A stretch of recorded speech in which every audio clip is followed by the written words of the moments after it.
Magnetic field on the axis of A what, circular current loop हमें निकालना है।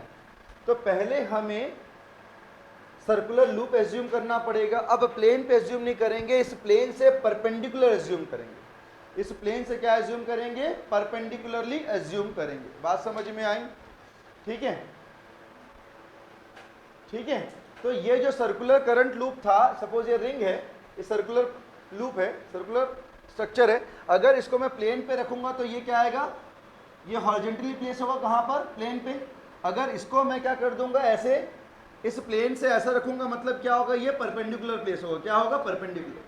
तो we have to assume that the circular loop is what, is perpendicular to this what, plane, and we have to evaluate the magnetic field along the axis। इस axis पे क्या निकालना है हमें, मैग्नेटिक फील्ड निकालना है इसके एक्सिस पे।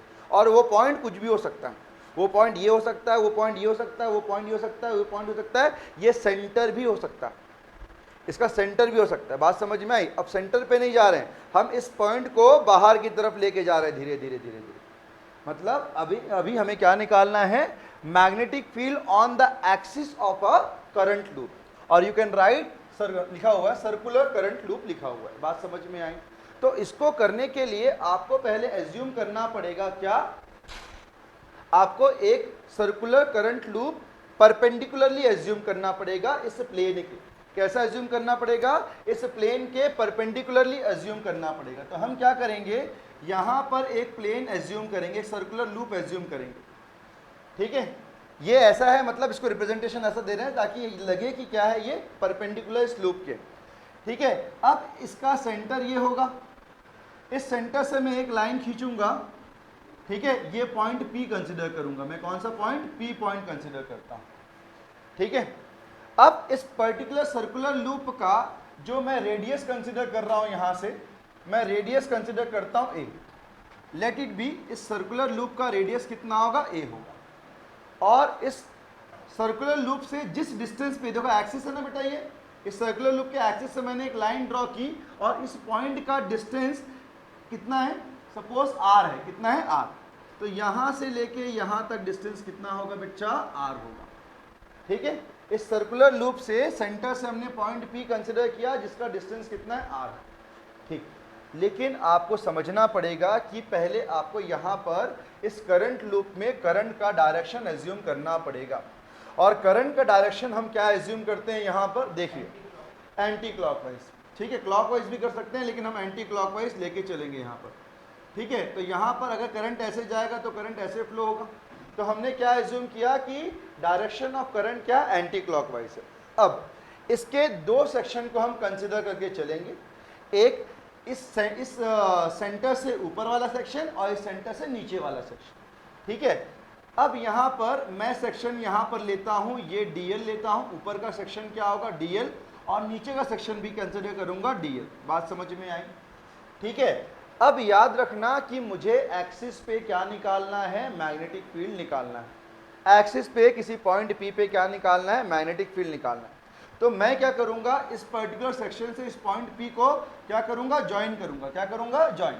तो पहले आप इन दोनों को ज्वाइन कर लो, इन दोनों को ज्वाइन कर लो। तो क्या होगा, यहां से ज्वाइन करेंगे, इसको ज्वाइन कर लो, और इस वाले सेक्शन से इसको ज्वाइन कर लो। ज्वाइन कर लिए। अब हमको पता है कि हमने डायरेक्शन ऑफ लूप कैसा लिया है, एंटी क्लॉकवाइज लिया है।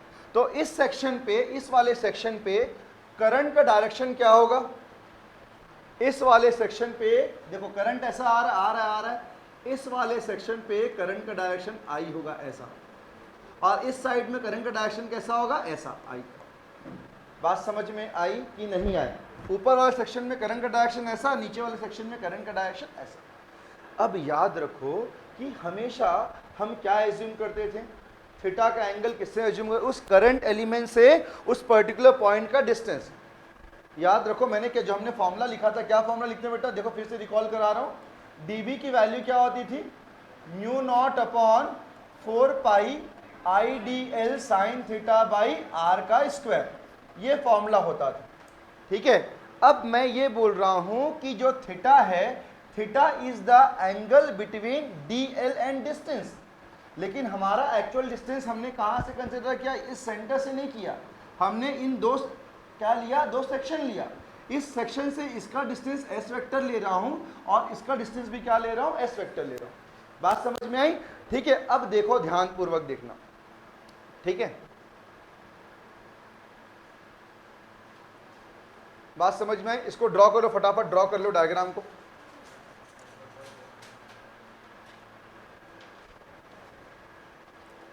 अब आपको समझना है, ये जो प्लेन में दिख रहा है ये प्लेन में नहीं, ये ऐसा है, ये ऐसा रखा हुआ है।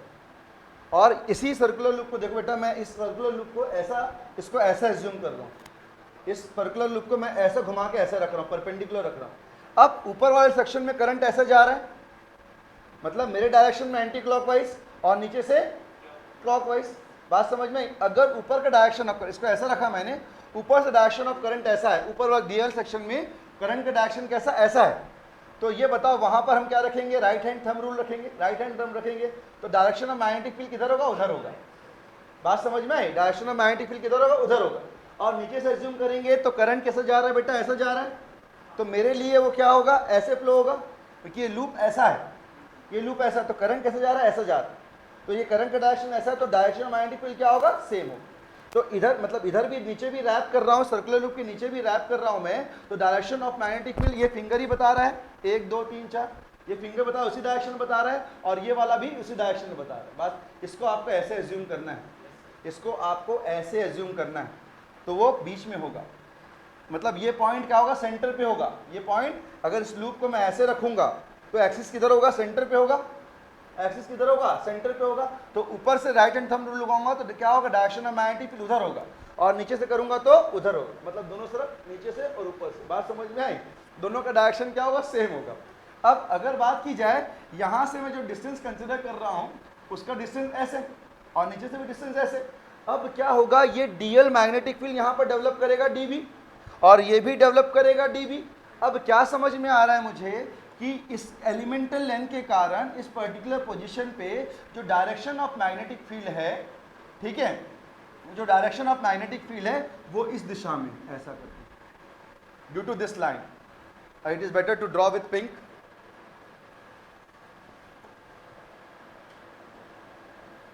ठीक है, पिंक है ही नहीं इसमें, ये वाला पिंक लिए थे ना, ये वाला लिए। तो आगे की तरफ गए तो ये वाला होगा तुम्हारा डीबी वेक्टर। इस डीएल वेक्टर के कारण, इस डीएल वेक्टर के कारण यहां पर क्या है, डीबी वेक्टर। आप लोग का ये स्ट्रेट लाइन बनना चाहिए, आप लोग का ये स्ट्रेट लाइन बनना चाहिए। और ये वाला करंट एलिमेंट यहां पर बताया ना, मैंने ऐसे रैप किया था, बताया था उधर की तरफ मैग्नेटिक फील्ड जा रहा है, तो ये वाला एलिमेंट यहां पर क्या डायरेक्शन में एज्यूम करेगा, डीबी वेक्टर यहां पर एज्यूम करेगा। मतलब इस वाले सेक्शन के कारण इस पर्टिकुलर पॉइंट पे डायरेक्शन ऑफ मैग्नेटिक फील्ड इस डायरेक्शन पे है, और इस वाले सेक्शन से कारण इस डायरेक्शन ऑफ मैग्नेटिक फील्ड किधर है, इस डायरेक्शन पे है। अब आपको पता है अगर कोई कंपोनेंट ना हॉरिजॉन्टल जा रहा है ना वर्टिकल जा रहा है, अगर बीच में जाता है हॉरिजॉन्टल वर्टिकल के, उसके दो कंपोनेंट होते हैं। ठीक है, एक कंपोनेंट होता है कॉस कंपोनेंट और दूसरा कंपोनेंट होता है साइन कंपोनेंट। तो यहां पर मैं क्या करूंगा, एक परपेंडिकुलर लाइन खींचूंगा और इसके दोनों कंपोनेंट को रिजॉल्व करूंगा। ठीक है, और हमने ये माना कि ये वाला जो डिस्टेंस है इस पर्टिकुलर आर से कितना एंगल सब्सटेंड कर रहा है, फाइव, और ये वाला भी कितना एंगल सब्सटेंड कर रहा है, फाइव, क्योंकि दोनों का मतलब ये भी सर्कुलर लूप का ही सेक्शन है, ऊपर भी सेम सेक्शन लिया, नीचे भी हमने सेम सेक्शन लिया। अगर ये एंगल फाई होगा तो ये एंगल फाई होगा। इस लाइन को थोड़ा एक्सटेंड करो, आपको पता है अगर ये फाई होगा तो ये वाला भी क्या होता है, फाई होता है, ये वाला भी क्या होता है, फाई होता है। अगर ये फाई है तो ये वाला भी क्या होगा, फाई होगा, क्योंकि it will act as a what, bisector. This particular line dB vector will act as a what, bisector, which divides equally this what, particular right angle triangle। अगर ये फाई होगा तो ये फाई होगा, ये फाई है तो ये फाई होगा। ठीक है, अब देखिए वैसे ही अगर ये फाई है तो ये फाई होगा, अगर ये फाई है तो ये भी कितना होगा, फाई होगा। लेकिन डायग्राम अगर ऐसा बना के चलोगे तो कंफ्यूज होगे। बात समझ में आई? अगर ये एंगल फाई है तो एंगल फाई होगा कि नहीं होगा, अगर ये फाई है तो ये वाला क्या होगा, फाई हो। एकदम क्या कर रहा है, उसको 20 से क्या कर रहा है, बाइसेक्ट कर रहा है। बात समझ में आई? लेकिन इतना फाई फाई लिखोगे तो कंफ्यूज हो जाओगे। तो हम क्या कर रहे हैं, मैंने इसको क्यों लिखा, ताकि इसको समझा सकूं। तो इस फाई को मैं क्या कर दूंगा, जो जरूरत नहीं है उस फाई को मैं हटा दूंगा, ये वाले को हटाऊंगा और ये वाले को हटाऊंगा। अब ऐसा क्यों कर रहे हैं हम, क्योंकि हमें यहां पर कंपोनेंट्स निकालने हैं। क्या निकालने हैं, कंपोनेंट निकालने हैं। ठीक है, बात समझ में आ गई? इसमें कोई डाउट किसी को है क्या, कोई डाउट है इसमें? हाँ, कहां पर? ठीक, इसको बताते हैं 2 मिनट। ठीक है, तो ये वाला आ गया डीबी वेक्टर। अब इसके 2 कंपोनेंट होंगे। कौन कौन सा कंपोनेंट होगा, एक होगा डीबी कॉस फाई और दूसरा डीबी साइन। देखो, इस वाले वेक्टर को खींचा जाए तो ये होगा तुम्हारा डीबी कॉस फाई कंपोनेंट। ऊपर वाला क्या होगा, डीबी कॉस फाई कंपोनेंट होगा। और नीचे वाले को भी वेक्टर निकालोगे, ढंग से निकालोगे। उसको ठीक से ड्रॉ कर देता हूं। ये वाले को मैं थोड़ा पास लिख देता हूं, पास बनाऊंगा, समझ में आएगा। ये वाले वेक्टर का ये जो है ये है। इस डीबी का भी क्या होगा, 2 कंपोनेंट होगा। ये वाला इससे एंगल बना रहा है, मतलब ये डीबी कॉस फाई। ये वाला, ये जो टर्म है वो दिख नहीं रहा है प्रॉपर्ली, इसको हम दूसरे कलर कर लेते हैं।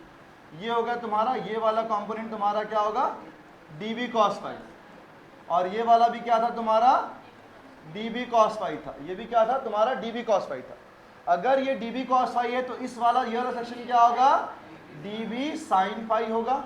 और इसके लिए भी सेक्शन क्या होगा, 2 सेक्शन ऐड करेंगे, ये भी क्या होगा, डीबी साइन फाई। समझ में आई बात? मैं दोबारा रिपीट कर देता हूं एक बार, क्योंकि इस सर्कुलर लूप में करंट फ्लो हो रहा है। इस वाले सेक्शन में डायरेक्शन ऑफ करंट क्या है, इसको आपको ऐसे प्लेन में एज्यूम नहीं करना है, ऐसे करके एज्यूम करना है। तो अगर मैं इसको उठा के ऐसे रखता हूं तो डायरेक्शन ऑफ, इसको उठा के ऐसे रखा, ऐसा हुआ था, मतलब डायरेक्शन ऑफ करंट कैसे जा रहा है, मेरे लिए कैसे जा रहा है, एंटी क्लॉकवाइज। अब करंट ऐसा जा रहा है, मतलब राइट हैंड को मैं यहां रखूंगा तो डायरेक्शन ऑफ मैग्नेटिक फील्ड क्या होगा, इसी डायरेक्शन पे होगा ना। अब नीचे वाले के लिए फिर वैसे एज्यूम करूंगा, करंट कैसा है मेरे लिए, clockwise. Direction of magnetic field क्या होगा, इस डायरेक्शन पे होगा। मतलब ये वाला सेक्शन इस पर्टिकुलर पॉइंट पे इस डायरेक्शन पे मैग्नेटिक फील्ड डेवलप कर रहा है, ये वाला सेक्शन इस पर्टिकुलर पॉइंट पे इस डायरेक्शन में मैग्नेटिक फील्ड डेवलप कर रहा है। ठीक है, अब इन दोनों मैग्नेटिक फील्ड जो डेवलप कर रहे हैं, इसमें देखो ऊपर वाला डीबी कॉस फाई, नीचे वाला डीबी कॉस फाई, ये दोनों कॉस फाई कंपोनेंट क्या हो जाएंगे, कैंसिल आउट हो जाएंगे। क्या हो जाएंगे, कैंसिल आउट। बात समझ में आई? ये दोनों क्या हो जाएगा, कैंसिल आउट हो जाएगा। ये वाला कंपोनेंट और ये वाला क्या हो जाएगा, कैंसिल आउट हो जाएगा। अगर ये दोनों कंपोनेंट कैंसिल आउट हो जाएंगे तो सिर्फ और सिर्फ कौन सा कंपोनेंट बचेगा मैग्नेटिक फील्ड का, डीबी साइन फाई बस बचेगा। इसको 2 बार ऐड मत कर देना। ये सिर्फ डायरेक्शन बता रहा है किसका, मैग्नेटिक फील्ड का। ये सिर्फ क्या बता रहा है, डायरेक्शन मैग्नेटिक फील्ड का। कहीं कोई डाउट किसी को है, पक्का किसी को डाउट है? ठीक है, तो ये आ गया डीबी साइन फाई। अब मुझे बताइए कि इसमें ये दोनों कंपोनेंट कैंसिल होकर डीबी साइन फाई हो गया। ठीक है, इतना डायग्राम फटाफट बनाओ। डायग्राम क्लियर है, डायग्राम क्लियर है, फटाफट डायग्राम बनाओ।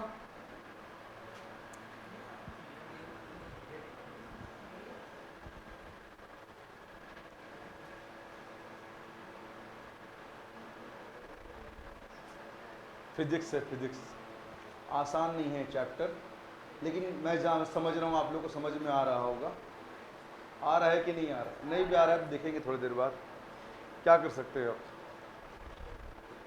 ठीक है, अब देखो इसके बाद डायग्राम कंप्लीट सभी का, सबका डायग्राम ओवर। अभी डायग्राम ओवर हो गया, समझ में आया, डायग्राम समझ में आया। और जो डाउट है देखेंगे। अब यहां पर कंसीडर, हाँ लिखो इसमें, consider a circular current element, consider a circular current element dl vector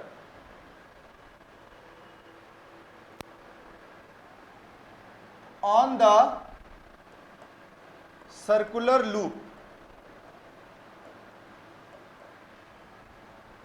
ठीक है, ठीक है, we have to determine the magnetic field at the center of, we have determined the magnetic field, हाँ, at the axis, क्या लिखना है, at the axis, इसको डालेंगे, ठीक है, at the axis of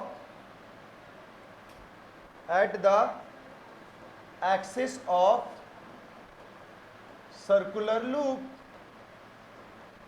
ठीक है। फिर नीचे लिखना according to Biot-Savart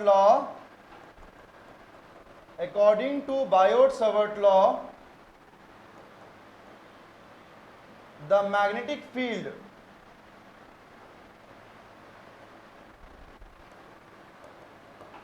at point P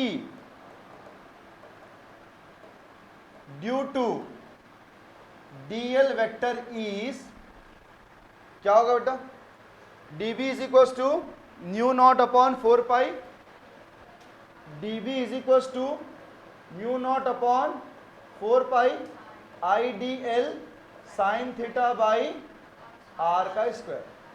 यहां पर आर नहीं होगा, एस होगा, नहीं तो बता रहा हूं, ठीक है। ये s का स्क्वायर लेना बेटा,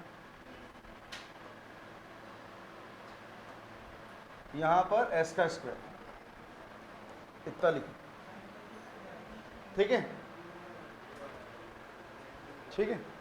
ये जो फाई है, ये जो एक्सिस से एंगल बन रहा था ना बेटा, वो एंगल, ये dl, अब देखना ये dl है, ये dl करंट एलिमेंट dl का डायरेक्शन ये है, और ये इन दोनों के बीच का एंगल, वो रिंग दिखा, समझ गया, समझ गया। तो यहां पर ये आ गया, दोनों के ये है, ये और ये वाला, ये डायरेक्शन ऐसा ही है, ये मैग्नेटिक फील्ड का डायरेक्शन हो गया, ये करंट एलिमेंट का, दोनों के बीच में एंगल कितना होगा, 90 डिग्री, दोनों के बीच में एंगल कितना होगा, 90 डिग्री, ठीक है। तो थीटा की वैल्यू क्या पुटअप करोगे, 90 डिग्री, तो लिख लो वहां पर, since it is very complicated derivation also, ये थोड़ा सा, हाँ अगला वाला पेज, नहीं तो हमें बताना है ना भैया, देखो अगर कोई डायरेक्शन ऑफ मैग्नेटिक फील्ड जा रहा है ना बेटा, इसके दो कंपोनेंट होंगे, तो शो तो करना पड़ेगा।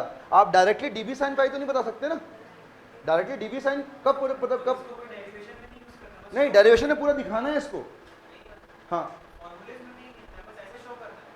यहाँ पर मतलब जब डेरिवेशन करोगे तो पूरा रिप्रेजेंट करोगे और कैलकुलेशन करोगे कि डीबी कॉस फाई जो इस डीबी का वेक्टर कंपोनेंट था वो क्या हो जाएगा, ऑपोजिट इन डायरेक्शन रिप्रेजेंट करना है, वहां बताना है कि दोनों कैंसिल आउट हो गए, वरना आप क्या डायरेक्टली कैसे डीबी साइन फाई लिख सकते हो, आपको रिप्रेजेंट करना पड़ेगा कि इस डीबी का जो बेस कंपोनेंट है डीबी कॉस फाई वो नीचे की तरफ एक्ट कर रहा है और ऊपर वाले का ऊपर की तरफ एक्ट कर रहा है। अब ये दोनों का डायरेक्शन कैसा है, equal in magnitude opposite in direction. क्यों इक्वल इन मैग्नीट्यूड होगा, क्योंकि इस सेक्शन में जो करंट फ्लो हो रहा है नीचे में भी वही करंट फ्लो हो रहा है। बात समझ में आई?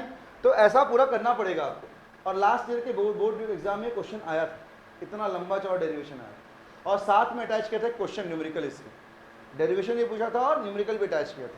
ठीक है, 5 नंबर में क्वेश्चन आया था ये वाला। ये हो गई बात। तो वो वाला पार्ट कहाँ चला गया वो, हाँ ये आ गया। अब ये वैल्यू आ गई। अब यहां पर लिखोगे आप since dl is perpendicular to s, dl vector is perpendicular to s vector. और जो भी हम कंडीशन लेके चलते हैं यहां पर, वो क्या कंडीशन लेके चलते हैं, मैक्सिमम मैग्नेटिक फील्ड। किस कंडीशन पे क्या होगा, मैक्सिमम होगा। मिनिमम तो कुछ भी हो सकता है, मैक्सिमम कितना हो सकता है, मैक्सिमम के लिए लेके चलेंगे। तो यहां पर तो since dl perpendicular to s vector, therefore theta is equal to what, 90 degree. थीटा की वैल्यू कितनी होगी, 90 डिग्री होगी। थीटा की वैल्यू कितनी होगी, 90 degree. Now what you to do here, we have to put the value of theta in this equation. Let it be equation number 1. इसको ले लो, इक्वेशन नंबर 1 ले लो, इसको ले लो, इक्वेशन नंबर 1, ठीक है। आई थिंक ये वो खत्म हो गया, ठीक। तो dB की वैल्यू कितनी आएगी, dB की वैल्यू लिखोगे आप mu naught upon 4 pi I into D L sine 90 divided by S का स्क्वायर, साइन 90 का डिग्री डिवाइडेड बाई एस का स्क्वायर। तो dB की वैल्यू कितनी आई, mu naught upon 4 pi I into D L by S का square, mu naught upon 4 pi I into D L by S का square, ठीक है। ये मैग्नेटिक फील्ड की, ये dB का बस वैल्यू आया, dB के साथ में क्या अटैच होगा, साइन फाई अटैच होगा। तो आपको लिखना पड़ेगा the dB vector has 2 rectangular components. क्या लिखोगे, 2 रेक्टेंगुलर कंपोनेंट होंगे, लिखो वहां पर the dB vector has 2 rectangular components. ये क्या होंगे, 2 रेक्टेंगुलर कंपोनेंट्स होंगे, ठीक है। अब ये 2 रेक्टेंगुलर कंपोनेंट कौन कौन से होंगे, ये पहला होगा dB cos phi, dB cos phi, ठीक है। और सेकेंड वाला dB sin फाई, ब्रैकेट में लिखोगे कि ये जो dB sin फाई है कि कौन से डायरेक्शन पे एक्ट कर रहा है, एक्सिस पे। कौन से डायरेक्शन पे एक्ट कर रहा है, एक्सिस पे, along the direction of axis of circular current loop. Of current loop लिख देना, क्या लिख देना, करंट लूप लिख देना। जब मैं पहले पढ़ाया था किसी को, तो वो क्या किया था, dB sin फाई को 2 dB sin फाई कर दिया था। ये dB sin फाई क्या है बेटा, ये डायरेक्शन है, किस डायरेक्शन फील्ड में, किस डायरेक्शन पे मैग्नेटिक फील्ड एक्ट कर रहा है। तो यहां पर जब हम dB sin फाई की वैल्यू पुटअप करेंगे तो इस चीज को हम नेग्लेक्ट करेंगे, ठीक है। अब बताओ अगर टोटल मैग्नेटिक फील्ड, ये तो dB cos फाई जो था, इसको क्या लिखना पड़ेगा ब्रैकेट में, acting equal and opposite, equal and opposite लिखोगे, क्या लिखोगे, इक्वल एंड ऑपोजिट। ये दोनों क्या होंगे, इक्वल एंड, ये देखो ये वाला ऊपर की तरफ जा रहा था, ये वाला dB cos फाई ऊपर था, ये नीचे था, ये दोनों इक्वल मैग्नीट्यूड, तो एक दूसरे को क्या कर देंगे, ये दोनों कैंसल आउट कर देंगे, मतलब खत्म। तो सिर्फ और सिर्फ कौन सा कंपोनेंट बचेगा, ये dB sin फाई बचेगा। कौन सा कंपोनेंट बचेगा, dB sin फाई, ठीक है। तो equal and opposite cancel out, cancel out each other लिखना, कैंसल आउट ईच अदर, ठीक है। अब हमें निकालना है टोटल मैग्नेटिक फील्ड। अब हमें क्या निकालना है, टोटल मैग्नेटिक फील्ड निकालना है। तो टोटल मैग्नेटिक फील्ड के लिए आपको जो बचा हुआ मैग्नेटिक फील्ड हमारा क्या था, ये तो खत्म हो गया था, ये तो खत्म वही निपट गया था, ये बस बच रहा था हमारे पास dB sin फाई। तो हम क्या करेंगे, अब B निकालने के लिए इंटीग्रेट करेंगे किसको, dB sin फाई को। किसको इंटीग्रेट करेंगे, dB sin फाई। बात ये इतना हो गया, इतना हो गया। अब यहां पर देखो, the total magnetic field, the total magnetic field at the point P, at the point P, ये कितना निकलेगा बेटा, B कब निकलेगा, जब आप dB sin फाई को क्या करोगे, इंटीग्रेट करोगे। dB sin फाई को क्या करोगे, इंटीग्रेट करोगे। अब ये इंटीग्रेशन dB के रेस्पेक्ट में sin फाई वाला कंपोनेंट है, बाहर आ जाएगा, इंटीग्रेशन के क्या आ जाएगा, बाहर आ जाएगा, लेकिन इंटीग्रेशन ऑफ dB। अब ये बताओ मेरे को वहां पर sin फाई का वैल्यू चाहिए, sin फाई की वैल्यू कैसे निकलेगी, उसी ट्रायंगल से निकल जाएगा, इस वाले ट्रायंगल से sin फाई की वैल्यू निकल जाएगी मेरी, ये वाले से। ये वाला एंगल कितना है, पाई है। तो if you use this right angle triangle, तो what about the value of sin phi, sin phi is equal to क्या होता है, परपेंडिकुलर अपॉन हाइपोटेनस। तो इस एंगल के लिए परपेंडिकुलर क्या है, a है, हाइपोटेनस क्या है, एस है, तो आ गया साइन फाई बराबर ए बाई एस आया। साइन फाई बराबर कितना आया, ए बाई एस आ गया। इसी वैल्यू को तो याद रखना है हमें, साइन फाई बराबर ए बाई एस। तो इस वाले वैल्यू में हम पुटअप कर देते हैं, यहाँ पर ए बाई एस पुटअप कर देते हैं। ए बाई एस इंटीग्रेशन के बाहर आएगा integration of dB, integration of dB. ठीक है, अब आपको पता है कि ए बाई एस तो है, इंटीग्रेशन ऑफ डीबी, डीबी की वैल्यू क्या थी, हमने क्या निकाली थी बताओ, mu naught upon 4 pi I D L by S का स्क्वायर। देखो यहां पर हमने वैल्यू निकाली थी, डीबी की वैल्यू क्या निकाली थी, mu naught upon 4 pi I D L by S का स्क्वायर। ठीक है, mu naught upon 4 pi I D L by S का स्क्वायर वैल्यू निकाली थी।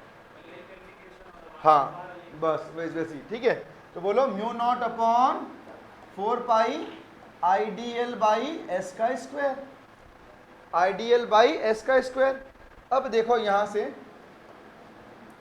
ए बाई एस है into mu naught upon 4 pi into ये पूरा बाहर आएगा mu naught I upon 4 pi into s का square integration of D L. ये वैल्यू आएगी नहीं आएगी पूरी, म्यू नॉट आई ए देखा जाए तो mu naught I a upon 4 पाई, इसको ऐसे लिख सकते हो mu naught I a upon 4 pi S का cube integration of D L. हाँ या ना, हो जाएगा ये बी की वैल्यू है बेटा, ये किसकी वैल्यू है, बी की वैल्यू। अब यहाँ पर देखिए, यहाँ से इंटीग्रेशन ऑफ डी एल क्या होना चाहिए, बताया था मैंने, इंटीग्रेशन ऑफ डी एल मतलब पूरे सर्कुलर लूप का मतलब पूरे सर्कमफेरेंस की बात हो रही है, सर्कमफेरेंस की बात हो रही है। सर्कमफेरेंस का फॉर्मूला क्या होता है, 2 पाई आर। लेकिन हमने देखो इस वाले लूप में जो एज्यूम किया है वो रेडियस ए एज्यूम किया है, रेडियस क्या एज्यूम किया है, ए एज्यूम किया है। तो हमारा जो इंटीग्रेशन ऑफ डीएल क्या होगा, 2 पाई आर नहीं होगा, क्या होगा, 2 पाई ए होगा। कितना होगा, 2 पाई ए होगा। तो यहां पर इसी वैल्यू पे इसकी वैल्यू को यहां पर चलो सॉल्व कर लेते हैं। तो बी की वैल्यू कितनी होगी, mu naught I a upon 4 pi into s का cube into 2 pi a, it's right और not. Now what we to do here, we have to cancel out pi pi and 2 value. ये देखो बेटा यहां से कौन कौन सी वैल्यू कैंसिल आउट हो रही है, ये पाई और ये पाई कट गया, ये 2 जा 4 हो गया।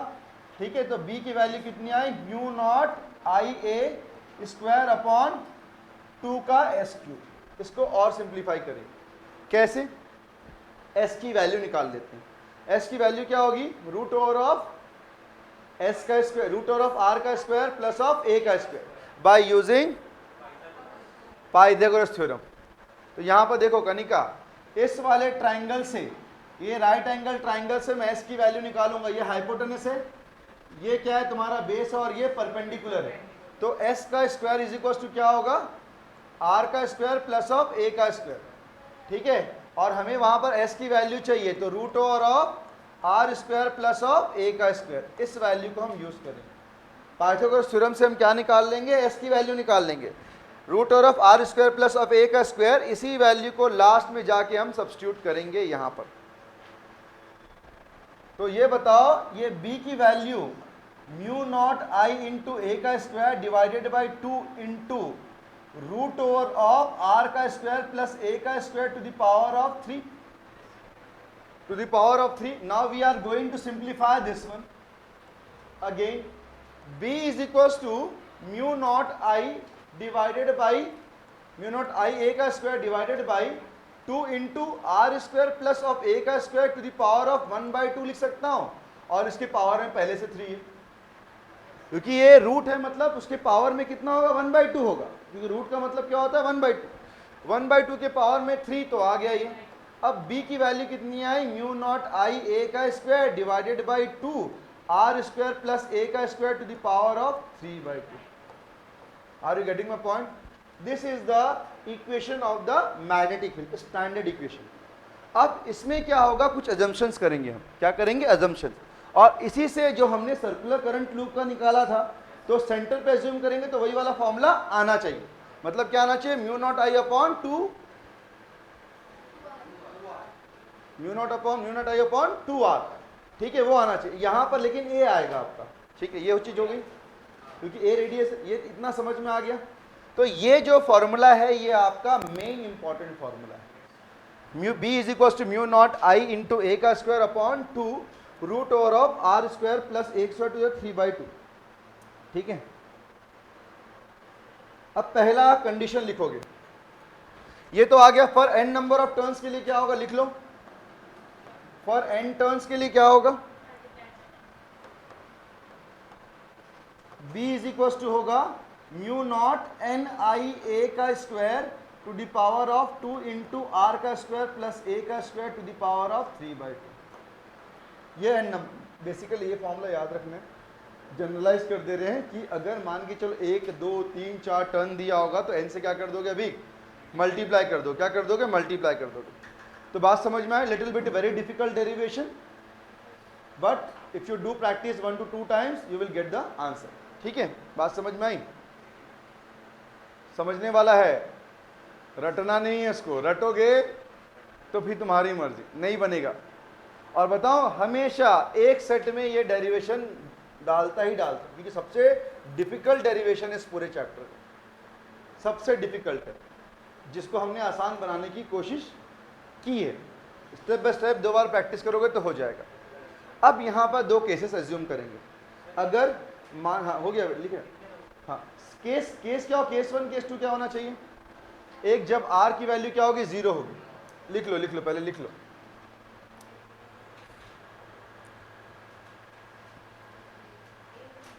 आया समझ में, कोई डाउट है? चित्त चरण, चंद्रप्रीत, समझ में आया स्टार्टिंग से पूरा? तो ये समझा देगी। अच्छा तू समझा, अच्छा उसको नहीं आया। मानसी,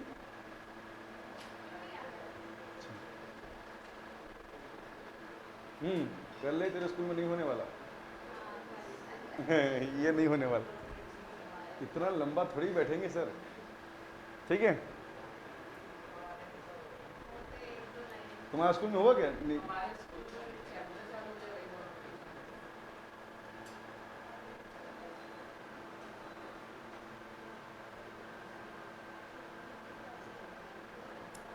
हो गया। अब केस डिस्कस करेंगे। हो गया सबका? केस 1, पहली बात ये वाला फॉर्मूला बताओ मेरे को, क्या आया, mu naught N I A square upon 2, बोलते जाना, ठीक है। Mu naught N I upon 2 are square plus A square की पावर में 3/2। ये मेन फॉर्मूला है in terms of capital N, जब नंबर ऑफ टर्न्स की हम बात करेंगे। अब क्या एज्यूम करेंगे, when r equal to 0, r 0 मतलब हम कहां पर एज्यूम करें, सेंटर पे। समझ में? हाँ, डायग्राम दिखा रहा हूं। ये r था ना, r इस पॉइंट को लिए थे, r को 0 करो, धीरे धीरे धीरे धीरे धीरे धीरे 0 कर दो। तो 0 करोगे तो उस लूप का क्या आ जाएगा, सेंटर आ जाएगा। अब समझ में आया? r इक्वल टू 0 मतलब अब मैग्नेटिक फील्ड कहां पर है, सेंटर पे है। तो हमने जो निकाला था ना, वही वाला फॉर्मूला आने वाला है, ठीक है। म्यू नॉट एन आई ए का square divided by 2 into a का स्क्वायर पावर ऑफ 3/2। अब देखो, ये 3 और 3 2 काट सकते हैं क्या, कट जाएगा ना, ये 2 और ये 2 कट गया, तो म्यू नॉट एन आई ए का स्क्वायर पावर में 2 की कट, ये आ गई बी की वैल्यू। अब देखो, सॉरी ये बी की वैल्यू पूरी नहीं आई है, ये ए का स्क्वायर और ए का क्यूब में ए स्क्वायर उड़ गया, क्या बचा, b is equal to mu naught N I upon 2a। और वहां पर हमने वहां पर रेडियस r एज्यूम किया था, तो वहां पर क्या आया था, mu naught N I upon 2r आया था। यहां पर mu naught N I upon 2a, वही चीज प्रूफ हो गई वापस, वही चीज वापस क्या हो गई, प्रूफ हो गई, ठीक है। सेकेंड वाला,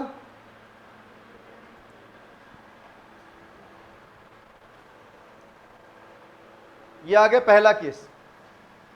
सेकेंड केस क्या होगा, आपने व्हेन r इक्वल टू 0 मतलब at the centre of circular loop, है ना बेटा, ब्रैकेट में लिख लो, at the centre of circular loop,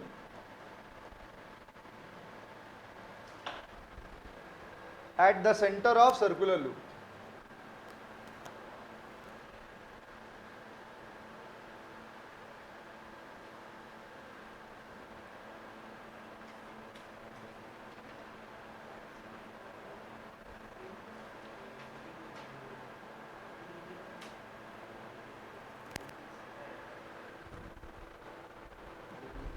CG board है, सीजी बोर्ड है, सीजी है।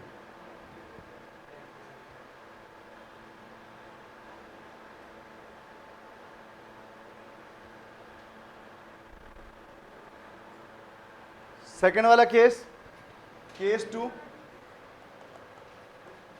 When r is much greater than a। हमारा जब r की वैल्यू क्या होगी, जब a से बहुत ज्यादा होगी, सीधी सी बात। हाँ, तो a को क्या करेंगे, नेग्लेक्ट करेंगे।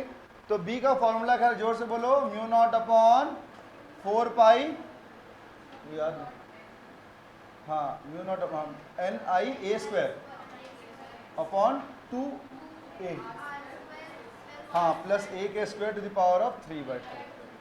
ठीक है, अब यहाँ पर देखो हम r को नेग्लेक्ट कर रहे हैं, अच्छा 4 पाई नहीं आएगा ना,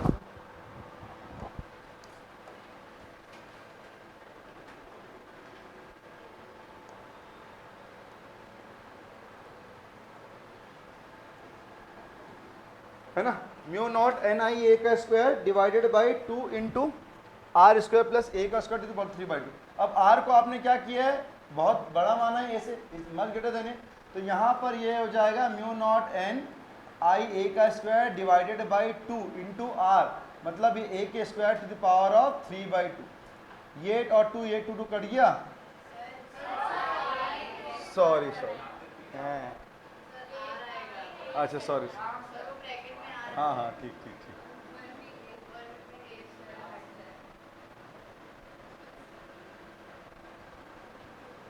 तो बाप रे, ऐसा जोर चिल्लाते हो ना, फिर पाप कर दिया हूँ मैं,